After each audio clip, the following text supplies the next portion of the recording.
விஜயினுடைய கட்சி 2026 தமிழ்நாட்டில் ஒரு பெரிய தாக்கத்தை ஏற்படுத்தும். இன்னும் சொல்லப்போனால் ஒரு மிகப்பெரிய எதிர்கட்சியாவோ இல்லை ஆளுங்கட்சியாக கூட வந்துட முடிக்கிற அளவுக்குலாம் பேசுகிறாங்க.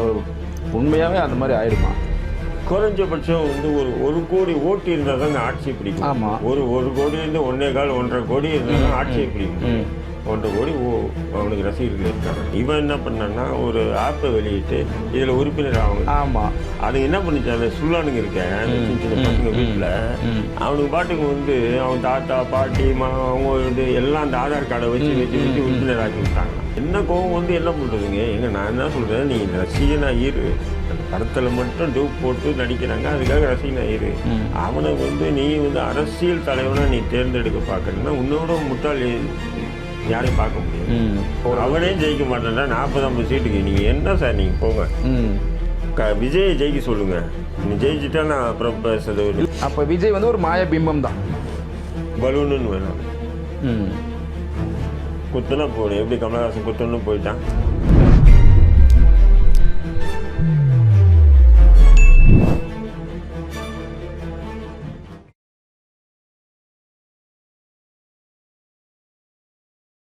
விஜயினுடைய கட்சி 2026 தமிழ்நாட்டில் ஒரு பெரிய தாக்கத்தை ஏற்படுத்தும். இன்னும் சொல்லப்போனால் ஒரு மிகப்பெரிய எதிர்கட்சியாவோ இல்லை ஆளுங்கட்சியாக கூட வந்துட முடிக்கிற அளவுக்குலாம் பேசுகிறாங்க. உண்மையாகவே அந்த மாதிரி ஆயிடுமா? காமெடியாக தான் இருக்குது. கமலஹாசன் வரும்போது இப்படி தான் சொன்னீங்க. கமலஹாசன் வரும்போது நாங்கள் கொஞ்சம் குழப்பமாவது இருந்தோம்.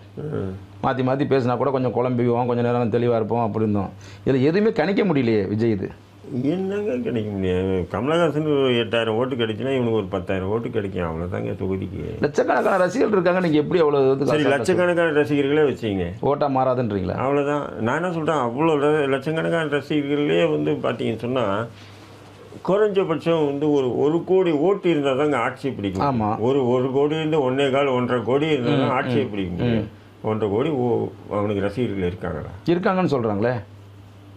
1.5 கோடிக்கு மேலே ரசிகர்கள் இருக்காங்க. அதான் அந்த ஆன்லைனில் மிஸ்டு கால் கொடுத்து பிஜேபிக்காரன் உறுப்பினர் சேர்த்தான். நீங்கள் டக்குன்னு நீங்கள் அந்த மாதிரி உண்மையாக உடைச்சிட்டீங்கன்னா கொடுத்து பிஜேபி உண்மையிலே உடைச்சிட்டிங்கன்னா அப்புறம் நாங்கள் எப்படி அரசியல் பண்ணுறோம்? அதாங்க மிஸ்டு கால் கொடுத்து பிஜேபியில் ஆள் சேர்த்தான். அப்போ என்ன இதுன்னு சொன்னால் நிறைய பேர் சேர்ந்துட்டாங்க. இப்படி தான் பிரபலமாக அப்படி பண்ணாங்க. இவன் என்ன பண்ணான்னா ஒரு ஆப்பை வெளியிட்டு இதில் உறுப்பினர் ஆகும். ஆமாம், அது என்ன பண்ணிச்சு, அந்த சுல்லானுங்க இருக்கேன் சின்ன சின்ன பசங்க வீட்டில் அவனுக்கு பாட்டுக்கு அவன் தாத்தா பாட்டி அவங்க எல்லாம் அந்த ஆதார் கார்டை வச்சு உறுப்பினர் ஆக்கி விட்டாங்களாம். அது ஓட்டாக கன்வெர்ட் ஆகாதுன்றீங்களா? அது எப்படி ஓட்டு கன்வெர்ட் ஆகும்? நீங்கள் இப்போ இந்த மாதிரி எதிர்மறையாக பேச இப்போ அந்த ரசிகர்களுக்கு நீங்கள் இன்னும் தேடும் பொருள் ஆயிட மாட்டீங்களா? உங்கள் மேலே கோபமாக ஆயிட மாட்டாங்களா ரசிகர்கள்? என்ன கோபம் என்ன பண்ணுறதுங்க? நான் என்ன சொல்கிறேன், நீ ரசிகனா இரு. அந்த படத்தில் மட்டும் டூப் போட்டு நடிக்கிறாங்க, அதுக்காக ரசிகனா இரு. அவனை நீ அரசியல் தலைவனாக நீ தேர்ந்தெடுக்க பார்க்குறேன்னா உன்னோட முட்டாள் யாரையும் பார்க்க முடியாது. உன்னை போன்ற நபர்கள்கிட்ட நான் எதிரின்ற பட்டத்தை வாங்கிட்டு இருக்கிறதே சிறந்ததான் நினைக்கிறேன். நான் அவங்ககிட்ட என்ன இருக்குது? இது நாள் வரலையும் அவங்க மக்கள் பணி செஞ்சுருக்காங்களா? மக்களுக்கு எவ்வளோலாம் இந்த சென்னையை எடுத்துங்க, சென்னையிலே எவ்வளோலாம் கஷ்டப்பட்டுருக்காங்க மக்கள் ஒவ்வொரு காலகட்டம். ஆமாம் ஆமாம், அப்போல்லாம் இறங்கி இருக்காப்பில்லையா? எவ்வளோ தூத்துக்குடி துப்பாக்கி சூட்டிலெல்லாம் போய் பார்த்தார், நைட்டில் போய் பார்த்தாரு. நிறையா அந்த மாதிரி நிலத்திட்ட உதவங்கள்லாம் தெரியாமல் வெளியில் தெரியாமல் செஞ்சுருக்கிறாரு. இல்லை, வெளியே தெரியாமல் தான் அன்றைக்கி கூட புஷி ஆனந்தை கேட்குறாங்க, இந்த வீடு கட்டினது ரசிகர்கள் காசு கலெக்ட் பண்ணி கட்டின வீடாமல் அப்படின்போது புஷி ஆனந்த் புஷ்ஷுன்னு கோவம் போயிட்டாரு பதில் சொன்னாங்க. அது இல்லையாப்பா? ஆமாம் தானே? ஆமாம், ரசிகர்களுடைய காசில் தான் கட்டி கொடுத்தாங்க. ஆனால் திறந்து வச்சது மட்டும் இவங்க அரசியலுக்கே வரல. அதுக்கு முன்னாடியே அரசியல் பண்ண இறங்கிட்டானுங்க. இப்போது இப்போ இந்த 2026 ஒருவேளை ஒரு கணிசமான வாக்குகள் வாங்கி ஒரு 40-50 சீட்டுக்கு வந்துட்டா அப்போ அவனே ஜெயிக்க மாட்டேன்டா 40-50 சீட்டுக்கு. நீங்கள் என்ன சார் நீங்கள் போங்க, விஜயை ஜெயிக்க சொல்லுங்கள். நீ ஜெயிச்சுட்டா நான் அப்புறம் பேசுறது இல்லையே. விஜய் நிற்க மாட்டாருன்னு நினைக்கிறேன். ஏன்னா விஜயை நிற்க வைக்க விடலை, நிர்வாகிகள் தான் நிற்கிறாங்க 26. அப்போ விஜய்க்கே தெரியும் நம்ம ஜெயிக்க மாட்டேன்னு அப்படி சொல்கிறீங்களா? சரி, அப்படி பார்த்தீங்கன்னா திமுகவில் உதயநிதி ஸ்டாலின் சினிமாவில் தான் இருந்தார், பெருசாக அரசியலில் நிறையா இல்லை. சினிமாவில் இருந்தார், இப்போ இன்றைக்கி ஒரு மந்திரியாக இருக்கிறாரு. இப்போ அவர் மட்டும் ஃபுல்லாக பேசிடுறாரா? மேடையில் பேசிட முடியுதா? நான் என்ன சொல்கிறேன், மக்கள் ஏற்றுக்கிட்டாங்களா? அவங்க உதயநிதி ஸ்டாலினுடைய பேஸ் வேறு, இவன் பேஸ் வேறு. ம் உதயநிதி ஸ்டாலின் நம்ம திமுக பிடிச்சாலும் பிடிக்கலனாலும் ஒரு கட்டமைப்புள்ள ஒரு கட்சி திமுக தமிழ்நாட்டில். அது நீங்கள் அது மாற்று கருத்து இல்லை. அப்போ அது போன்ற கட்டமைப்புள்ள ஒரு கட்சியின் உள்ள இளைஞரணி தலைவராக நியமனம் பண்ணி அதன் பிறகு வந்து சட்டமன்ற உறுப்பினராக தேர்ந்தெடுத்து அதன் பிறகு அமைச்சராக ஆனது வந்து ஈஸி. அந்த இடத்துல உதயநிதி ஸ்டாலினில் அது உங்கள் பிள்ளையாக இருந்தாலும் சரி என் பிள்ளையாக இருந்தாலும் சரி அந்த இடத்துக்கு வந்து அந்த திமுகவில் நின்னாங்கன்னா ஜெயிக்க போகிறாங்க. அப்போ அந்த இடத்துக்கு கூட இவர் வராததுனால வாய்ப்பு இல்லைன்னு சொல்கிறீங்க விஜய்க்கு? வாய்ப்பு இல்லைங்க. எப்படி வாய்ப்பு வருங்க? கொஞ்சமாச்சும் ஒரு குணம் இருக்குது பார்த்தீங்களா? அதை சொல்லுவாங்கள்ல, விளையும் பயிர் முளையிலே தெரியணும், ஒரு சோத்துக்கு ஒரு சோறு பாதாணும், இப்படி பழமொழி நம்ம சொல்லிக்கிட்டே போகலாம். அது போல் விஜய்க்கு ஏதாவது ஒரு தகுதி அந்த மாதிரி ஏதாவது ஒரு அனுபவம் தகுதி ஏதாவது இருக்கா?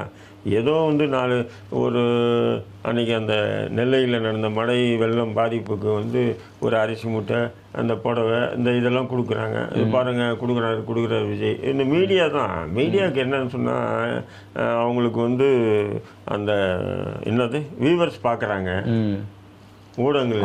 அதனால இந்த நடிகைகள் இந்த கூத்தாடிகள் விஷயத்தை பெருசாக ஊடகத்தில் வந்து தலைப்பு செய்ய போகிறாங்க. 100 ரூபா செலவு பண்ணிட்டு 10,000 ரூபாய்க்கு விளம்பரமாகவே காமிச்சிடறாங்களோ? எங்க என்ஜிஓக்களுங்க, சமூக அமைப்புகளுங்க, சாதி அமைப்புகளுங்க, தெருக்கு கல்லூரி மாணவர்கள் எல்லாம் வந்து எவ்வளோ கலெக்ஷன் பண்ணி அந்த நிலை பண்ணாங்களா உங்களுக்கு தெரியுமா? நிச்சயமா பண்ணாங்க. அது முஸ்லீம் அமைப்பாக இருக்கட்டும், எல்லாமே சாதி மத பேதமற்ற எல்லாமே. அதில் ஒரு 2% கூட விஜய் கொடுத்தது இல்லை. அதில் அவங்க மக்கள் எல்லாம் கொடுத்தாங்களா? அதில் 2% கூட இல்லை. அதெல்லாம் ஒரு வழி செய்தியாக கூட எந்த ஊடகத்திலையும் காமிக்கல. இதை மட்டும் தலைப்பு செய்தியாக போகிறான் விஜய். அதுதான் சொல்கிறேன். இப்போ வந்து அவரை எஸ்டாப்ளிஷ் பண்ணுறாங்க, பிம்பமாக கட்டமைக்கிறாங்க. இவங்களுக்கு டிஆர்பி ஏறுது இல்லையா? ஒரு செய்தி போட்டால் டிஆர்பி ஏற்றணும் அப்படிங்கிறதுக்கு. அப்போ டிஆர்பி ஏறுனா என்ன பண்ணணும்? கூத்தாடிகளை பற்றி போடணும். அதுதான் போடணும். திடீர்னு டன்னு செய்தி. என்னடா செய்தின்னு என்ன பார்த்தா நடிகை கர்ப்பிணியானா, நடிகை கல்யாணம் ஆனால் கர்ப்பிணி ஆக போகிறான். அல்ல, அந்த செய்தியை தேசிய ஊடகமே போடுது, தேசிய லெவலில் எடுத்துகிட்டு போகிறோம். அதான் இந்த டிஆர்பிக்காக தான் சார் இது எல்லாமே.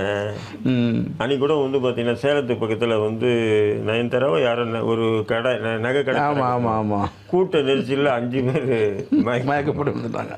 கூத்தாடிகளுக்கு வரும். இந்த காலா படத்தில் ரஜினி இப்படி உட்காந்துருப்பா, பக்கத்தில் ஒரு நாய் இருக்கும் பார்த்தீங்கன்னா, அந்த நாய் கூட இங்கே வரட்டும். 500 இல்லை 5000 பேர் நின்று பார்க்குறானா இல்லையா பாருங்க.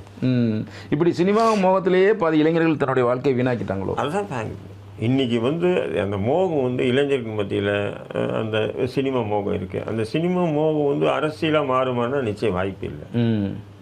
புரியுதுங்களா? அதை வந்து விஜய் வந்து அப்படி மோல்டு பண்ணுறாங்க. சில காசு இறக்கி மெயின் ஸ்ட்ரீம் மீடியாவே வந்து விஜய் வந்தால் திமுகவுக்கு பாதிப்பா, அண்ணா திமுக இப்படியெல்லாம் பேசு. விஜய் வந்தால் காங்கிரஸுக்கு பாதிப்பா, பிஜேபி பாதிப்பா, இப்படி. புரியுதுங்களா? அப்படி ஒரு விதமான அவரை வந்து ப்ரொமோட் பண்ணுறாங்களா அவங்க. அப்போ விஜய் வந்து ஒரு மாய பிம்பம் தான், பலூனுன்னு வேணும். குத்துனா போடும். எப்படி கமலஹாசன் குத்துன்னு போயிட்டான்? கமலஹாசன்ல குத்தாமையே போயிட்டாப்ல. யாரு குத்தல? என்னென்ன பேச்சு பேசினப்பல கமலஹாசன் குத்து வாங்குறதுக்கு முன்னாடி போயிட்டான். அந்த ஒரு கையில் பேட்டரி ஒன்று வச்சுக்கிட்டாரு. ஊழலையும் ஒழிப்போம், ஒழிப்போன்னு சொல்லிட்டு அந்த கோவத்தை ஒரு டிவியை பாவம் ஒரு டிவி போச்சு உடைச்சிட்டு அதை ஒரு டிவி அந்த இது விட்டா போட்டு சோசியல் மீடியாலலாம் போட்டான். ஒரே ஒரு 10 கோடி ரூபாய் எக்ஸ்ட்ரா கொடுத்து ரெஜின் மூவி அவருடைய படத்தை வாங்கிட்டாங்களாம். அடிமைட்டாப்ல பாருங்க. யார்? உதயநிதி ஸ்டாலின் மாரி உலகத்தில் எவனுமே இருக்க மாட்டான்னு சொல்லிட்டு உடனே அடுத்த தேர்தலில் திமுக ஆதரிச்சிட்டாரு. அவ்வளோதான். அது சொல்லுவாங்கள்ல பழமொழி, குடிக்காரன் பேச்சு வெடிஞ்சா போச்சுருவாங்க. அதேமாரி கூத்தாடி பேச்சு சொன்னதோடு போச்சு. அப்படி தான் விஜய் நீங்கள் பார்க்கணும்.